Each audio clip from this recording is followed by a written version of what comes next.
हाय dear friends, welcome back. LVS शिक्षा संस्थान में आपका स्वागत है।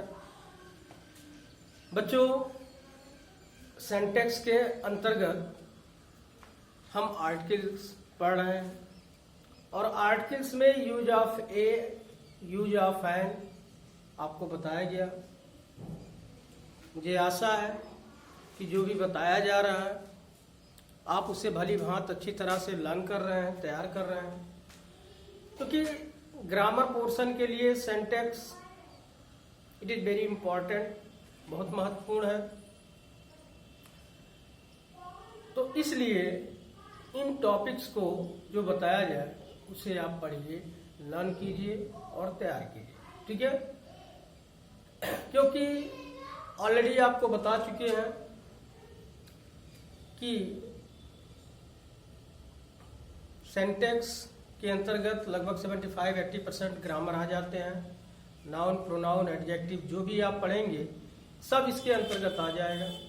यानी अगर आपका सेंटेक्स तैयार हो जाता है तो ये मान के चलिए कि ज़्यादा से ज़्यादा हमारा ग्रामर तैयार हो गया, ठीक है। तो आज उसके अंतर्गत जो है आपको बताए थे कि आर्टिकल 3 होते हैं, ए एन और ए एन द, जो दो प्रकार होते हैं, डिफिनिट और इनडिफिनिट, यानी ए एन और द, ठीक है। तो ए का यूज हम पढ़ चुके हैं, एन का यूज भी पढ़ चुके हैं। चलिए आज हम दा का यूज देखते हैं कि दा का यूज कहाँ करते हैं। तो दा का यूज के लिए पहला रूल है, कहता है कि दा का प्रयोग हम उस समय होता है, यानी दा का प्रयोग उस समय किया जाता है या दा का प्रयोग उस समय होता है जब हम किसी खास, यानी पार्टिकुलर, जब हम किसी खास व्यक्ति या वस्तु या जिसका पहले उल्लेख हो चुका हो अथवा जिससे वक्ता परिचित हो के बारे में बात करते, यानी वहां हम किसका प्रयोग करते हैं, ठीक है। जैसे एग्जांपल है, ध्यान दें, the book you want is out of print, यानी किताब जो आप चाहते हैं वह प्रिंट से बाहर है। तो किताब यानी उस किताब से वक्ता परिचित है, इसलिए बुक के पहले क्या लगा दिया गया, द, ठीक है। यहाँ कहता है the boy you see is my son, लड़का जो आप देखते हैं या देख रहे हैं वह मेरा बेटा है। यहाँ भी वक्ता उससे परिचित है, भाई उसका बेटा है, परिचित है, इसलिए बॉय से पहले क्या लगा दिया गया, द, ठीक है। तो इन चीजों को आप डीपली समझिए, ठीक, बार बार प्रयास कीजिए, इनके सेंटेंस को बनाइए, एक्सरसाइज कीजिए, क्योंकि जब आप इनके सेंटेंस और एक्सरसाइज को कंटिन्यू करते रहेंगे तो निश्चित रूप से ये आपके दिमाग में फिल हो जाएगा, बैठ जाएगा, ठीक है। तो पहला रूल आपको बताया गया कि दा का प्रयोग हम उस समय करते हैं जब हम किसी खास व्यक्ति, वस्तु अथवा जिसका उल्लेख पहले हो चुका हो या जिससे वक्ता परिचित हो के बारे में बात करते हैं, वहां हम दा का प्रयोग, उससे पहले दा का प्रयोग करते हैं। जैसे आपको पता है कि the book you want is out of print, the boy you see is my son, ठीक है। चलिए दूसरा रूल देखते हैं, रूल बी में कहता है कि दा का प्रयोग,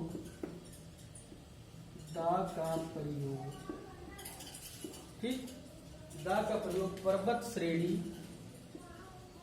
दा का प्रयोग पर्वत, दा का प्रयोग पर्वत श्रेणियों,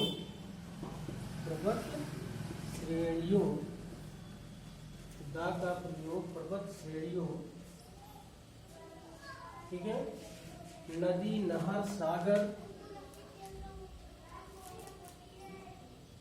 नदी, नहर, सागर, महासागर, ठीक, नदी, दा का प्रयोग पर्वत श्रेणियों, नदी, नहर, सागर, महासागर, ठीक है, महासागर।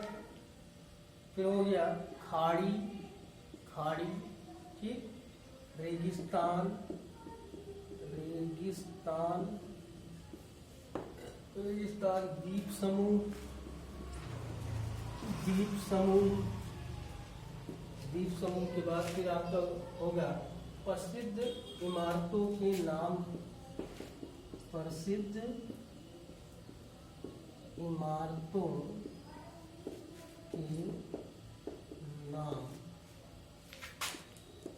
से पहले करते हैं। ठीक, जैसे देखिए the Himalaya,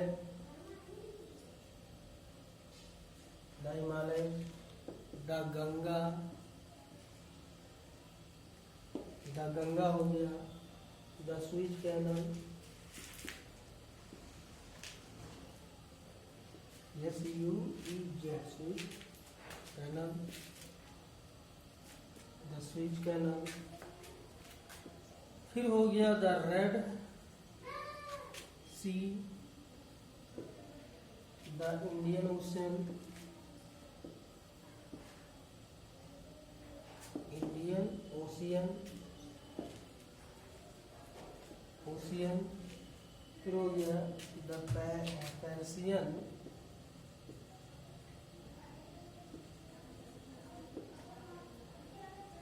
the Persian Gulf, हो गया Sahara, the Sahara, the Sahara desert, the Taj Mahal.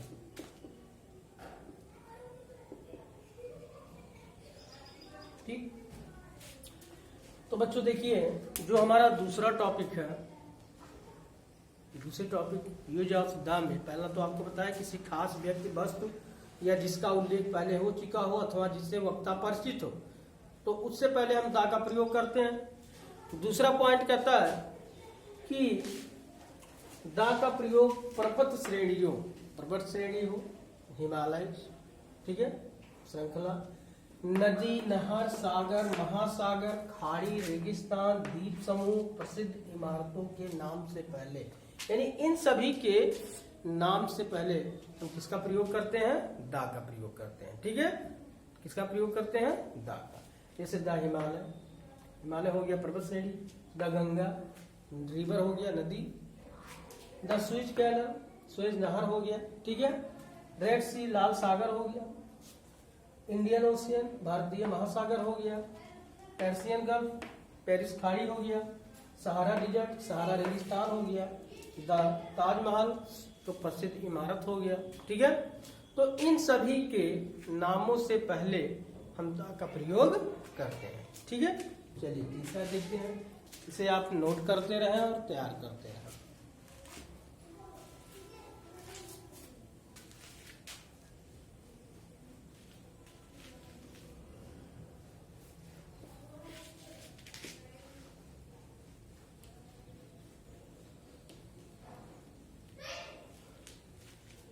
अगला कहता है रूल सी, कहता है कि एक वचन के ठीक कॉमन नाउन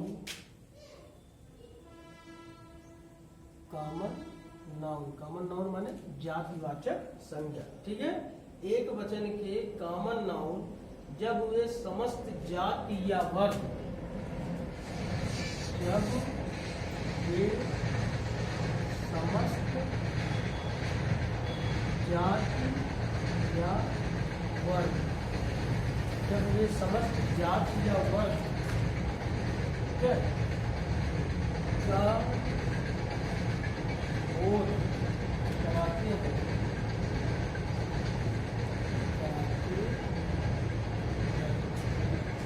तो उनसे पहले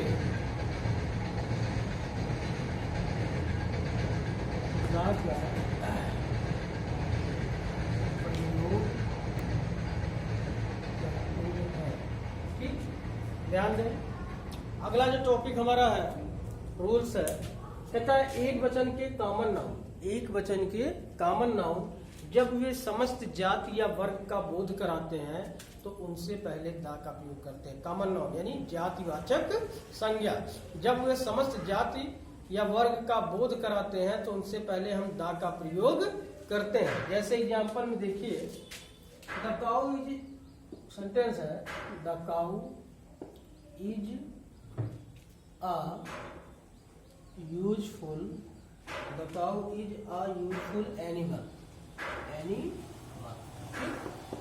दूसरा एग्जाम्पल देखिए, कहता है the dog is a faithful, the dog is a faithful animal। ठीक, यही चीजें देख रहा है। जब एक वचन जातिवाचक संज्ञा हो, ठीक है, और अगर वो अपने समस्त जाति या वर्ग का, यहाँ कहता है द काउ, देखिए काउ एक वचन है, ठीक है, और जातिवाचक है, और कहता है कि the cow is useful animal, यानी गाय एक लाभदायक पशु है, यूजफुल एनिमल लाभदायक पशु है, उपयोगी पशु है। तो ये अपने समस्त जाति के बारे में वर्णन कर रहा है, ठीक है, सभी गायों की बात करता है। तो इसलिए कहता है एक वचन के कॉमन नाउन जब वो समस्त जाति या वर्ग के बारे में वर्णन करते हैं तो उससे पहले दा का प्रयोग करते हैं। ठीक उसी तरह the dog is a faithful animal, कुत्ता एक वफादार जानवर है। ठीक, चलिए तीसरा अगला रूल नंबर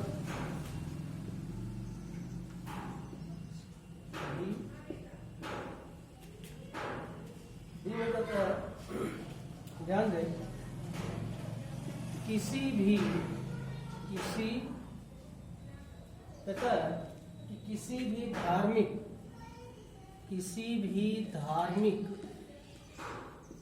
पुस्तकों के नाम से पहले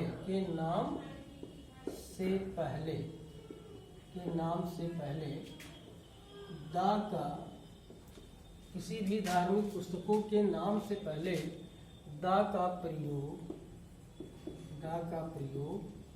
करते, ठीक है, किसी भी धार्मिक पुस्तकों के नाम से पहले दा का प्रयोग करते हैं। ठीक है, जैसे आप लिखते हैं द रामायण, RAMAYAN, ठीक है, फिर हो गया द गीता, ठीक, फिर आप लिखिए द कुरान,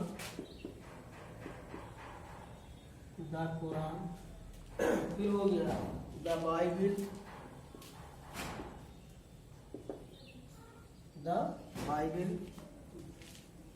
ठीक है।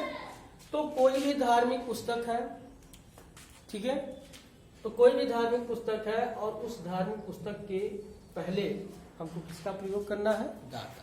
धार्मिक पुस्तक, हॉली बुक, ठीक है, जैसे the Ramayana, the Gita, the Quran, the Bible. आगे इसी में कहता है कि लेकिन, ध्यान दें, लेकिन कहता है कि लेकिन जब पुस्तक के पहले, लेकिन जब पुस्तक के पहले, ठीक है, लेखक का नाम दिया हो, पुस्तक के पहले लेखक, ध्यान दें, लेखक का नाम दिया हो, ठीक है। लेकिन जब पुस्तक के पहले लेखक, पहले यहाँ लिखिए कवि या लेखक, लेकिन कहता है लेकिन जब पुस्तक के पहले कवि या लेखक का नाम दिया हो तो दा का प्रयोग नहीं करते हैं, तो दा का प्रयोग नहीं करते, ठीक है। जैसे एग्जाम्पल में है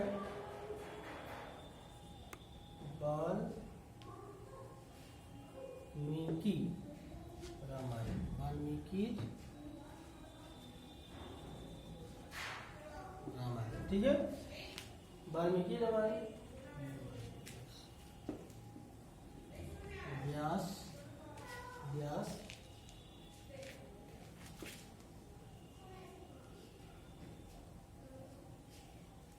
व्यास महाभारत, ठीक है। इस तरह से ध्यान दीजिए, कहता है लेकिन, यानी कोई भी धार्मिक पुस्तक हो तो उससे पहले हमको दा का प्रयोग करना है। लेकिन यदि धार्मिक पुस्तकों के पहले यदि उस कवि का या लेखक का नाम दिया हुआ है तब हमें उस धार्मिक पुस्तक के पहले दा का प्रयोग नहीं करना है। लेकिन अगर सिंगल धार्मिक बुक है, हॉली बुक है, तो उससे पहले हमको दा का प्रयोग करना है। ठीक है, चलिए अगला देखते हैं।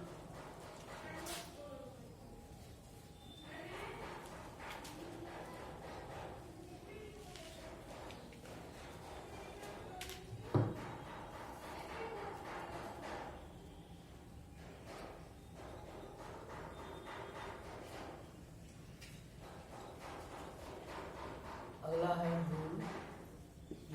ठीक है, कहता है कि यदि दिशा के पहले, यदि दिशा के पहले, यदि दिशा के पहले प्रीपोजिशन, PREPOSITIO, यदि दिशा के पहले प्रीपोजिशन हो तो, यदि दिशा के पहले प्रीपोजिशन हो तो दा का प्रयोग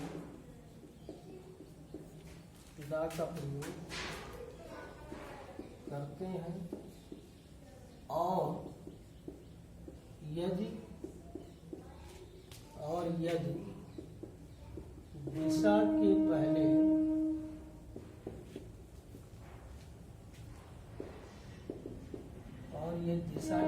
प्रीपोजिशन का प्रयोग ना हो तो दा का प्रयोग नहीं करते। देखिए बहुत इंपॉर्टेंट है ये। ठीक है, कहता है यदि दिशा के पहले प्रीपोजिशन है, यदि कोई भी दिशा हो, दिशा direction east west north south 4 दिशाएं होती हैं, तो उन दिशाओं के पहले यदि कोई प्रीपोजिशन का प्रयोग हुआ है तब तो हमको दा का प्रयोग उसके पहले करना है। और यदि उनके पहले कोई प्रीपोजिशन का प्रयोग नहीं हुआ है तो हमें दा का प्रयोग नहीं करना। जैसे सेंटेंस है कि he is coming from the south, वह साउथ से आ रहा है। और देखिए इस दिशा के पहले प्रीपोजिशन फ्रॉम का प्रयोग है, इसलिए दा का प्रयोग किया गया। यदि यही प्रीपोजिशन का प्रयोग ना होता तब दा का प्रयोग नहीं करते। ठीक है, अगला मान लो जैसे एग्जाम्पल है माई हाउस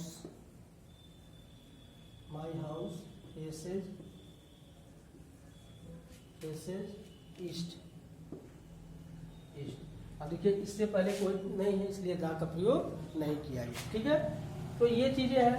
तो यूज ऑफ द, ये आप देखिएगा पार्ट फर्स्ट। ठीक है, कल इसी को फिर आगे बताया जाएगा आगे। ठीक है, तब तक आप इतना इसको लर्न करते रहिए, तैयार करते रहिए। धन्यवाद।